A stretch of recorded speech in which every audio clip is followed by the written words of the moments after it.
नमस्कार. आज आपण बनवणार आहोत गावरान गवारी. गवारी 2-3 पाण्याने धुवून घ्यायची. गवारीसाठी लागणारे साहित्य: लसूण, खोबरं, कांदा, शेंगदाणे, काळे kahराळे, कोथिंबीर सगळं भाजून घ्यायचं. सर्व साहित्य मिक्सरमध्ये बारीक करून घ्यायचं.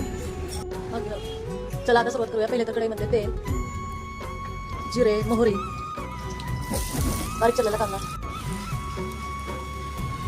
काळा मसाला, मिरची पावडर, कांदा लसूण मसाला, हळद, चवीनुसार मीठ, वाटलेली पेस्ट सर्व मिक्स करून घ्यायचं तेल सुटेपर्यंत. गवारी परतून घ्यायची.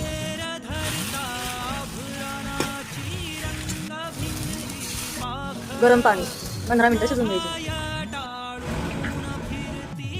चला, झाली तयार गावरान गवारी. आवडली तर लाईक करा, सबस्क्राईब करा. धन्यवाद.